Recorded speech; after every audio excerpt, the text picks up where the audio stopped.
Bonjour tout le monde, aujourd'hui Mosaïque Gourmande vous propose une petite halte dans le quartier Nouvelle-Ville à Metz. Vous connaissez le principe, avant d'accueillir le chef du jour, allons visiter son établissement avec les belles images signées Alexis Delahaye.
Aux commandes de cette émission, pendant 26 minutes, Clément Sido. Bonjour Clément. Bonjour Léane.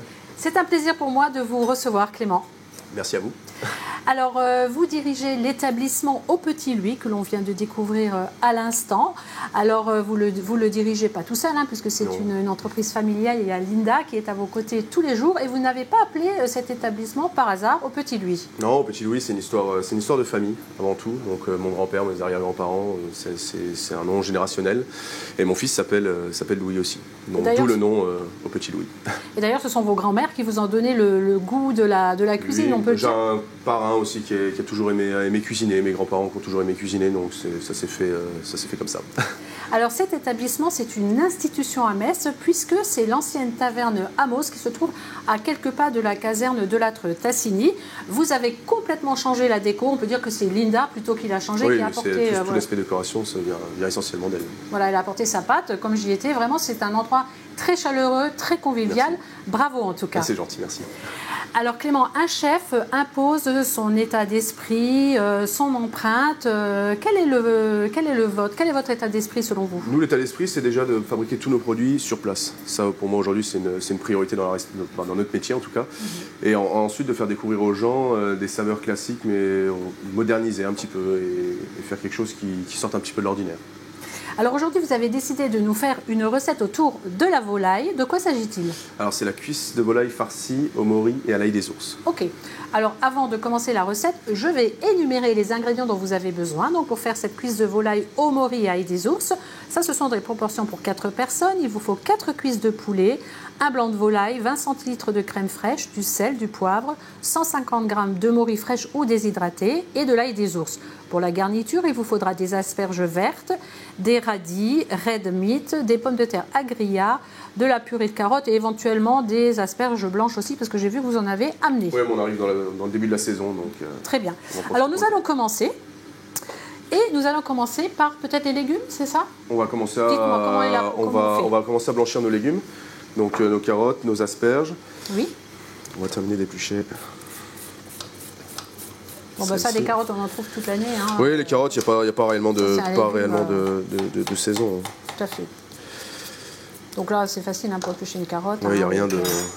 Il n'y a rien de compliqué. Par contre, vous gardez le... Je garde toujours la fan, moi. Oui, vous gardez la fan. J'aime ça, parce que ça... C'est sympa. Dans une eau pas trop chaude, ça permet d'avoir sur une assiette un peu de déco, de couleur. Un peu de couleur, voilà, exactement. Donc on va commencer par nos vertes.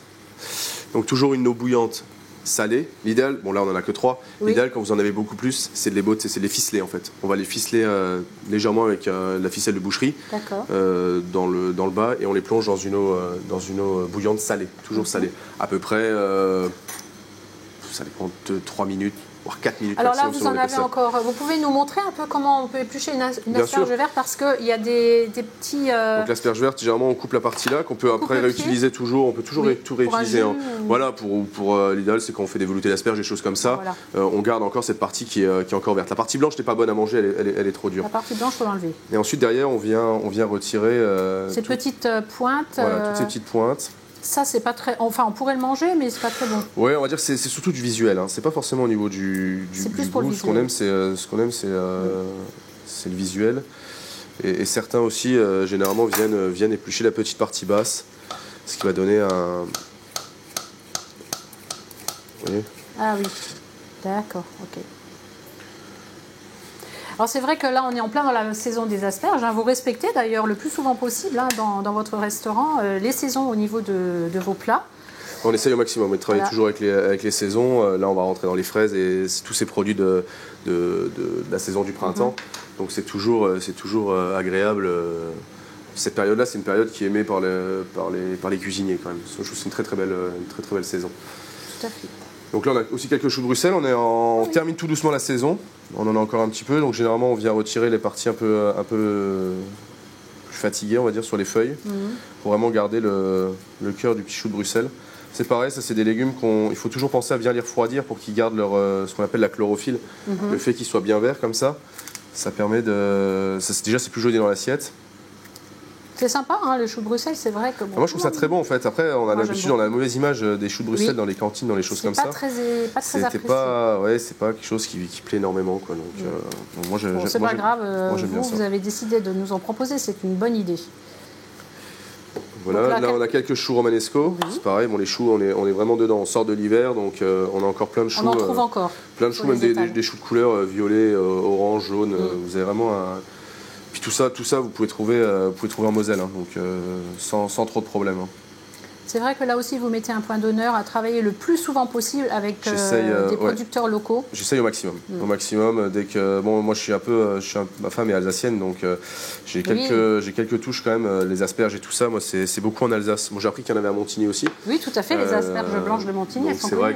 C'est vrai qu'à ce moment-là, on va... Il faudra y aller. Hein.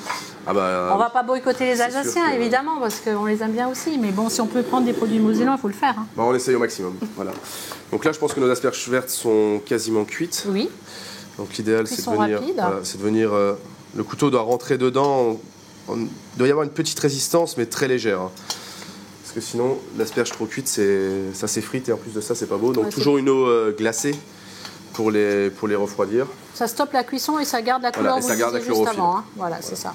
Et les vitamines par la même occasion. Et les vitamines aussi. Donc derrière, on va cuire nos asperges blanches. Oui. C'est pareil, quand vous en avez plusieurs, pensez à les botter parce que sinon les têtes s'entrechoquent et si les têtes s'entrechoquent, après le produit se détériore. Bon, en parallèle, on va parler de notre pomme de terre.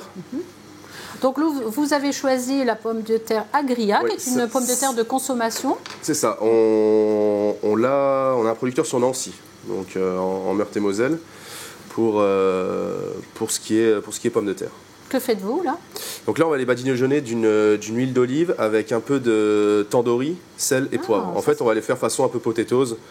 Je sais que c'est une cuisson très simple. Vous les passez au four ensuite à 170 degrés.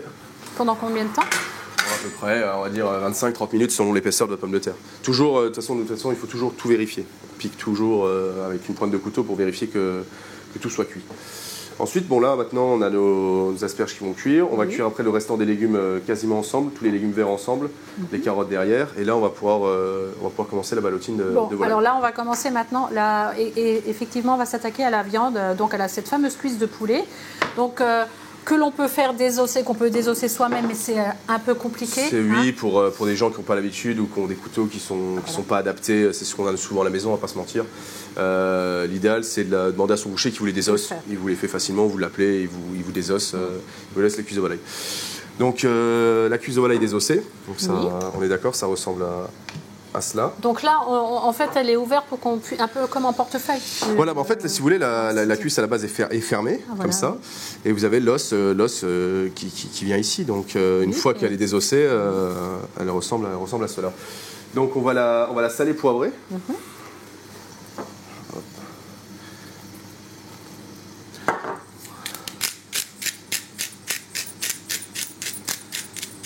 Vous préférez aussi le poulet label rouge, il faut le préciser. Oui, de label rouge, élevé au maïs, plein air, on essaie quand même d'avoir des conditions maximales d'élevage. Après, je sais qu'il y a... Moi, j'ai quitté la Moselle, j'ai grandi en Moselle, mais je l'ai quitté assez tôt. pour mon parcours professionnel, mais j'apprends à connaître de plus en plus de petits producteurs où j'apprends qu'ils font des volailles, des ci, des ça. Après, ça vient d'Alsace. Je ne vous cache pas que j'ai beaucoup d'attachement à l'Alsace, donc celles-là viennent d'Alsace. Mais ouais, la volaille plein air aujourd'hui, c'est important, que ce soit pour les œufs, que ce soit pour tout, c'est très important. Il y a beaucoup de producteurs en Moselle qui sont très très bien. Bon, bah, vous venez de vous installer, hein, vous êtes installé que depuis 2019. Bon, après, comme on dit, on recherche toujours que les producteurs nous démarchent. C'est comme les champignons. Moi, j'ai plein de producteurs pendant la saison, là, pendant l'automne, le printemps et tout ça, tous les champignons, l'ail des ours qui vient d'Alsace, aussi du tonton à ma femme. Donc c'est des produits qu'on aime travailler au maximum avec le terroir, quoi. Donc ensuite on a fait une farce de volaille. Donc on avait dit sur la recette, je ne sais plus combien je vous ai mis, pour 4 personnes, 150 grammes de morille, un blanc de volaille. Donc un blanc de volaille, ça fait à peu près, ça dépend, enfin, ça peut faire 150 grammes. On va dire qu'avec ça, avec la quantité que j'ai là, je peux faire farcir mes 2 cuisses. Et vous avez procédé comment? On l'a mixé, sel, poivre dans un mixeur classique, tout simplement. Sel, poivre, de la crème. Et après, nous, derrière, en tant que professionnels, on la passe au tamis pour enlever toutes les petits nerfs. Pour vraiment très lisse. Par contre, si vous avez un thermomix, c'est quelque chose qui pulse énormément, là, on peut quasiment plus besoin de les passer au tamis, quoi. Donc filet de poulet, sel, poivre et crème. Voilà, donc on va venir recouvrir tout l'intérieur. Ensuite, derrière, on a nos morilles. Donc nous, on a cuisiné en avance. Donc morille fraîche qu'on a coupé la queue, on a bien dessablé surtout parce que c'est très sableux. Ça rentre dans les petites alvéoles. Voilà, c'est ça. Donc il faut bien les nettoyer et ensuite derrière on les a cuits avec un petit peu de beurre, un peu d'ail, un peu d'oignon. Je suis revenu dans une poêle. Mais il faut faire attention, il faut bien les cuire, hein, surtout les morilles. Hein. Les morilles c'est toxique au moment où c'est cru. Oui, donc, tout à fait. Donc là, évidemment, si on a... Bon, là, on est dans la période, hein, je crois, un petit peu des morilles. Les morilles, c'est le printemps, les morilles. La morille, c'est le printemps, donc c'est pour ça que c'est à ce moment-là où... Mais si on n'en a pas, on peut évidemment utiliser des morilles déshydratées, hein, qu'on trouve. On peut, oui, ça on en trouve toute l'année. Après, ça, c'est très bien. Chacun est libre de faire comme il le souhaite. Donc ensuite, on va prendre nos morilles. Donc entière, hein, vous ne les coupez pas en petits morceaux. Non, non. Faites pas une duxelle, en fait. Non, vraiment, on veut retrouver le produit à l'intérieur et surtout... Ça va bien garder tout le goût du champignon. Ouais, et puis après le jus qui va tirer pendant la cuisson va... Donc voilà, et ensuite derrière, on va ajouter nos feuilles d'ail des ours. Alors, cette fameuse ail des ours. Ça c'est vraiment un aromate qui est de plus en plus convoité. Hein. Aujourd'hui, on en retrouve de plus en plus dans les cuisines. Vous le disiez, ça vient d'Alsace. On trouve ça dans les forêts, hein, je crois, même chez nous, des endroits humides. Il y en a beaucoup en Moselle. Après, il faut connaître les coins parce que certains, c'est comme les coins à champignons. Moi, je sais qu'il y en a dans le pays de Beach. Ah oui, c'est possible. Si, il y en a. Et alors, l'intérêt de l'ail des ours, on peut tout cuisiner au niveau de l'ail des ours. Il y a la petite fleur aussi. On peut tout faire. On peut tout faire. On peut le faire en pesto, on peut le faire en cru, on peut le faire en cuit, on peut le faire... Vraiment, une possibilité. Et puis c'est un produit qui a quand même ce goût aillé, mais aillé particulier. C'est pas l'ail blanc classique qu'on utilise tous les jours dans la cuisine. Là, c'est vraiment un goût très particulier. C'est un goût que moi j'apprécie beaucoup. Donc on va recouvrir nos morilles avec. Là, j'ai mis 3 feuilles parce que moi j'aime bien ça. Donc c'est vrai que j'ai envie que ça infuse et que ça sente très bon. Là, ça va apporter du peps, hein, l'ail des ours. Et là, on va venir former notre ballotine. Oui. Donc il faut bien serrer, c'est ça? Alors on va mettre un premier film. Généralement, le premier film, c'est pour la former. Oui. Et ensuite, on va mettre le deuxième qu'on avait préparé là. Donc il faut mettre 2 couches de papier film. L'idéal, c'est 2. Ouais. La première, c'est toujours pour former la ballotine. La deuxième, ça va être pour la serrer. Et là, on vient repasser sur la deuxième. Et ensuite, on vient serrer les 2 papiers en même temps sur le côté. On vient faire un petit nœud au bout. Pour éviter que forcément ça reste bien étanche pendant la cuisson parce qu'on va la cuire, ça cuit assez longtemps.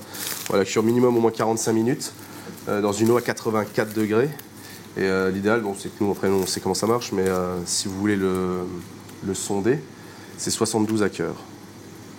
D'accord, donc on fait porter l'eau à ébullition au départ et on la baisse un petit peu après. Ouais, l'idéal, c'est qu'elle soit fumante, mais jamais en ébullition. Il ne faut pas que la cuisse bout. Oui. Ou sinon, dans un four vapeur, là, vous pouvez régler le thermostat à 84. Et sinon, est-ce qu'on peut le faire au bain-marie si on n'a pas de four à vapeur? Bien sûr, c'est comme ça que ça se... Voilà, là, on a une casserole. Si vous avez un bain-marie à la maison, bien évidemment, vous utilisez le bain-marie. Donc ensuite, une fois qu'elle est formée, on va la plonger dans cette eau. Et on va venir...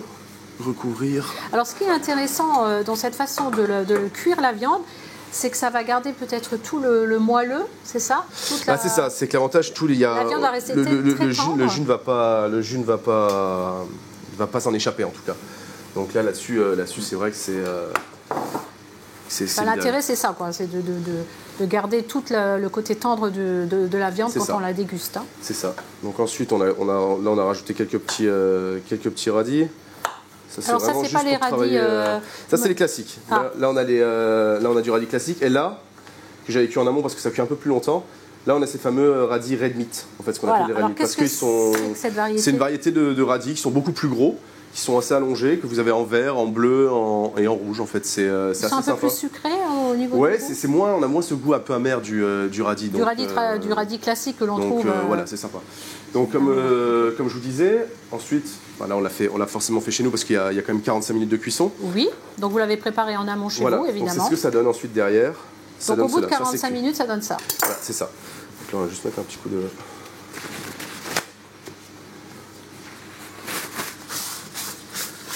de propre sur la planche.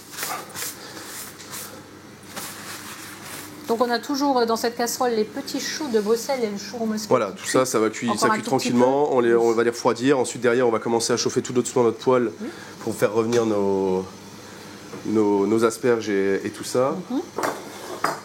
Oui, parce qu'on va les rôtir après. Hein. Et comme je parlais aussi, parce que les queues, on n'a pas parlé de ce qu'on allait faire avec les queues des morilles et tout ça. Le restant des morilles que vous avez, c'est avec ça qu'on a fait notre sauce. Donc on va le faire revenir dans aussi un petit peu de beurre et tout ça. On fait bien revenir et on va crémer ce jus-là pour venir accompagner la volaille avec cette petite sauce à la crème et que nous on va utiliser, on va l'émulsionner avec un bas mix. On va l'émulsionner pour lui donner en fait cet aspect écume. Donc plus la sauce lourde, c'est pas ce qu'on recherche. On recherche parce que c'est très fin comme produit. On veut pas venir l'alourdir, on va dire, avec une sauce qui est trop lourde. Donc on va retrouver ce goût de Maury grâce au jus de Maury. Voilà, exactement. Alors oui, là vous avez récupéré le jus, mais par exemple pour les Maury déshydratés, c'est pareil, on récupère le jus. Non, surtout pas le jus de réhydratation. Ça, on ne le garde jamais. Non, ça ne le gardez pas. C'est pas. Enfin, moi, c'est un conseil que moi je donne personnellement. Je ne veux pas vous intoxiquer quand même. Moi, je ne garde jamais le jus de réhydratation. Ce que vous pouvez garder, c'est quand vous les retravaillez, les queues, les choses comme ça, les moins jolies qu'il y a dans votre lot. Là, vous les utilisez pour faire revenir avec un peu de crème, un peu d'ail, un peu de sel, un peu de poivre. Vous pouvez même rajouter de l'ail des ours dedans pour venir rappeler ce qu'il y a dans la volaille. Et ensuite, vous la crémez et ensuite là, vous la refroidissez et là vous avez votre base de sauce. Voilà. Donc ensuite, le résultat, il finit comme ça. Donc une fois que vous avez cuit en fait cette cuisse de volaille, on va montrer ce que ça donne. Voilà. Ça donne ça. Une belle ballotine. Voilà, une belle ballotine où dedans vous allez retrouver voilà. Alors là, on les voit bien, les morilles. Là, on voit la morille. Donc nous, ce qu'on va faire, c'est qu'on va la couper en 3, à peu près. Bon, là, celle-là, peut-être pas le bon exemple parce qu'elle est un petit peu grosse. Donc, après, là, c'est 3. Si vous êtes un bon mangeur, il n'y a pas réellement de souci. Et là, ensuite, on va la faire revenir dans un peu de beurre ou un peu d'huile. Ça, c'est votre préférence. Nous, on travaille beaucoup au beurre clarifié. On peut parfois mélanger les deux matières grasses. Hein. Il y en a qui font ça. Beurre et huile, c'est ce qu'on fait aussi. Après, nous, on travaille généralement l'huile et le beurre à côté. On a une huile d'olive et un beurre clarifié, donc on va retirer la partie qui colore, qui va faire que le beurre devienne noisette ou quoi que ce soit. Donc on va pousser un peu ça. Là, on a nos petits légumes. Vif. Non, pas trop non plus, parce qu'on ne faut pas la faire exploser. Le but, c'est vraiment de lui donner une coloration, parce que là, voilà, vous pouvez la chauffer comme ça si vous voulez vraiment pas la cuire dans la matière grasse. Ça reste un produit assez light quand même. Si vous voulez pas la cuire dans de l'huile ou dans la matière grasse, on peut la manger comme ça. Vous pouvez la manger comme ça en fait. Là, vous la chauffez dans le four. Moi, je préfère parce que visuellement, et puis ça donne un côté gourmand. On aura quelque chose de plus joli, quoi. Donc ça, c'est sûr. Je vais juste piquer ça. Allez-y. Donc là, on a quasiment tous nos légumes qui vont être prêts pour le dressage. Donc là, vous allez encore juste mettre la volaille. Pardon, excusez-moi. Donc là, on les laisse, vous avez vu, je brûle les étapes, pardon. Les légumes dans l'eau glacée, on le disait, cuisson à l'anglaise, ça garde toutes les vitamines, la couleur et le goût.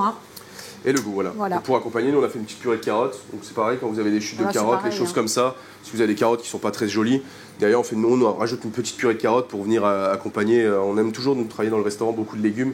Et on vient accompagner notre volaille d'une petite purée de carottes classique, cuite à l'anglaise, mixée avec un peu de beurre, un peu de crème. Ça, et alors je le dis souvent, en cuisine on ne jette rien et je vois que les chefs font très attention à ça. On essaie de rien jeter, oui, au maximum on connaît toujours quelqu'un qui a des lapins, des choses comme ça, donc les épluchures. Oui, il y a plein de choses qu'on peut cuisiner. Bien sûr, il y a plein de choses qu'on peut cuisiner. Là vraiment, c'est des choses qui sont vraiment pas jolies, présentes. On ne pourra plus les réutiliser. Donc il y a des choses naturellement qu'on jette, mais on essaye au minimum de jeter.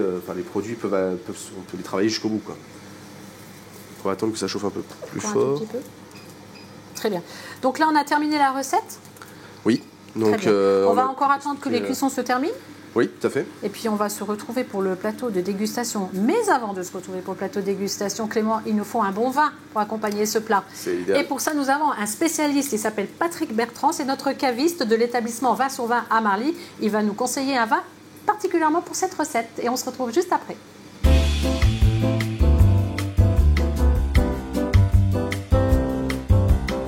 Bonjour René Anne. Pour cette belle recette de cuisse de volaille accompagnée d'asperges, dont c'est la saison, et de morilles qui vont bientôt pousser, je vous présente aujourd'hui un Pernand Vergelès blanc. Alors moi, c'est une région que j'adore parce que là, on est sur les coins des Cortons, on va être sur des terroirs de schiste, ça va nous faire des vins assez minéraux comme ça. Certains ont même des côtés de pierre à fusil, très très agréables. Et voilà, ça va très bien sur ce plat. Et vous allez voir, ça va mettre en valeur votre plat et cette dégustation. Franchement, on a un beau souvenir. Moi, c'est un de mes plus beaux souvenirs de quand j'ai débuté dans ce joli métier, il y a une quarantaine d'années, excusez-moi, ça fait longtemps, mais des Pernand Vergelès, c'est vraiment, ça vous laisse un grand, grand souvenir.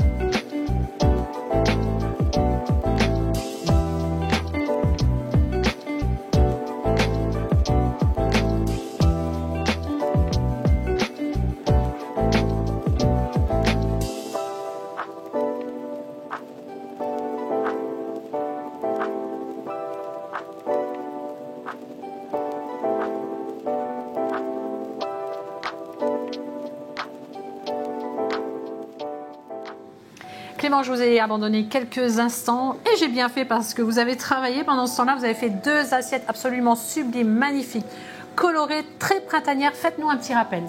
Bah voilà, notre fameuse cuisse de volaille farcie au mori et à l'ail des ours. Donc plus tous les petits légumes qu'on a cuits séparément, qu'on a refroidis, qu'on a remonté tout doucement un petit peu dans un beurre avec un peu de sel, un peu de poivre pour leur donner un peu cet aspect brillant. Et voilà, nos pommes de terre sont sorties du four bien cuites, bien fondantes, et puis il n'y a plus qu'à. Vraiment, c'est beau, hein, c'est très coloré, moi j'aime beaucoup. Ouais, merci. Alors, on va parler, excusez-moi, un tout petit peu de l'écume que vous avez mis sur cette assiette notamment. Donc avec ce fameux jus de truffe, c'est ça? Mori. Pas de truffe, de mori, pardon.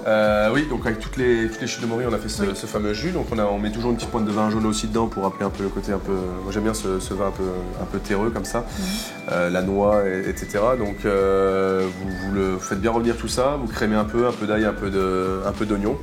Et vous montez à la crème et au beurre. Donc pour avoir cet aspect mousseux, c'est la crème et le beurre qui va faire. Ouais. C'est la matière grasse qui va venir faire mousser votre sauce. Quoi. Il n'y a absolument aucun produit chimique, il faut le préciser. Alors est-ce que vous pouvez nous faire une petite démonstration sur cette assiette-là? Donc ça reste un thermoplongeur classique. Hein. En fait, on va venir faire des petits coups dans votre bac à sauce. L'idéal c'est d'en avoir quand même assez, parce que sinon vous allez en foutre partout. Et donc on prend l'écume juste au-dessus, voilà. C'est ça, un petit peu. Ouais, c'est magnifique, hein. Ça sent bon en plus. Hein. On va déguster tout ça. Mais avant de se quitter, j'aimerais que l'on parle aussi un petit peu de ce que vous proposez dans votre établissement. Et notamment, là cet été, il va y avoir des soirées à thème, c'est ça? Oui, on est suivi par un groupe musical qui s'appelle The Voice Trio, qui est basé au Luxembourg et qui nous a accompagnés sur, cette année sur la Saint-Valentin, sur Nouvel An, sur ces événements un peu festifs au courant de l'année. Donc on a envie de continuer avec eux et puis on va essayer de proposer ça une fois par mois, une fois tous les 2 mois, une soirée à thème avec un menu dégustation qui ira bien avec la soirée. On viendra vous voir. Avec grand plaisir.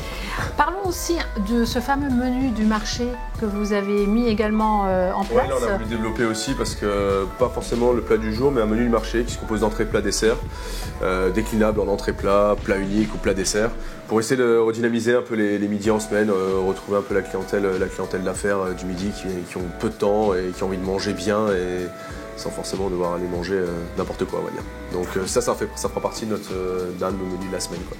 Voilà. Très bien, merci beaucoup. On a passé un très bon moment avec vous, Clément. J'espère vous retrouver peut-être pour une autre émission, une autre recette.